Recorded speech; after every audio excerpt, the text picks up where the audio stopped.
స్వాతి అన్నయ్య అన్నయ్య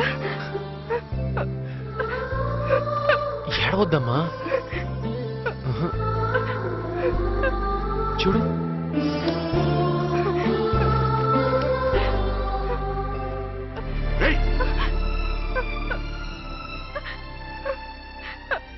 వెళ్తాను.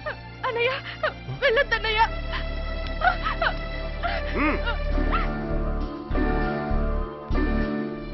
సత్యం ఎక్కడికి ఉండు. పర్వాలేదన్నయ్య.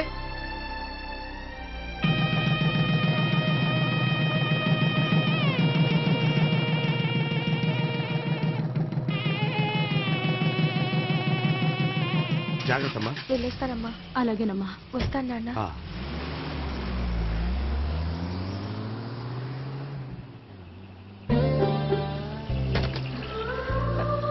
అన్నయ్య నాన్న నాన్న వద్దు వద్దు నాన్న. బాగున్నాయా?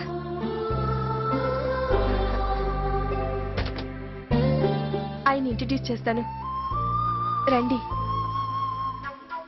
అమెరికా కట్టడానికి ఆఫర్ వచ్చింది. సాయంత్రం లోపు ₹1,00,000 కట్టాలి. ₹1,00,000 అప్పించేవాడు మన ఫ్రెండ్ ఎందుకు అవుతాడు రా? బాగున్నావా? ఏంటి, మా అన్నయ్య మీకు ముందే తెలుసా? నేను అమెరికా వెళ్ళడానికి కారణం మీ అన్నయ్యే. ఇక వదిలేరా. రియల్లీ సారీ రా. నాకు ఇచ్చి డబ్బుల్లోనే మీ ఇంట్లో అన్ని గొడవలు అయ్యాయని నాకు తర్వాతే తెలిసింది. నీకు ఏ విధంగా హెల్ప్ చేయాలో నాకు అర్థం కాలేదు. అందుకే స్వాతిని పెళ్లి చేసుకున్నాను. అఫ్ కోర్స్ నాకు స్వాతి అంటే చాలా ఇష్టమే అనుకో. ఇష్టపడే చేసుకున్నావు కదా, అయితే కష్టపడకుండా చూసుకో. రారా, జరిగిందంటూ మీ నాన్నకి చెప్దాం రా. ఎందుకు? నిన్ను కూడా చెడ్డవాడు అనుకోటానికా? తన దగ్గర కూడా దాచానని అలిగినట్టుంది. అది కాదురా సత్యం. ఆపరా, నేను చెప్పేది. నిన్ను క్షమించాను, ఓకేనా? వెళ్ళి కూల్చేయి. Happy married life. Thank you. నా చెల్లిని బాగా చూసుకోవాలి. అలాగే. ఏయ్, ఏడవద్దు. పోనివే నువ్వు. బాయ్.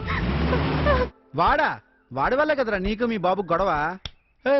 కొడతావేంట్రా? గారు, బావ గారు. ఓహో అలాగే మావా. మళ్ళీ కొట్టేవేంట్రా?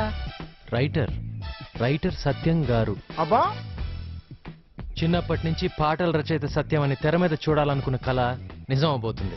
కాస్త మర్యాద ఇచ్చి మాట్లాడితే రేపు పెగ్గుకో జబ్బుకో డబ్బు అవసరమైనప్పుడు నా డాక్టర్ భార్యని అడగడానికి పర్మిషన్ ఇస్తా. థ్యాంక్స్. ఇంతకీ మీరేటు? నువ్వు నమ్మవు కానీ అంకితాల ఫ్రెండ్ పెళ్లి రిసెప్షన్. అంకిత కూడా వస్తున్నా, నువ్వు వస్తావా? నిజమా? పదా. బండి పోనీ.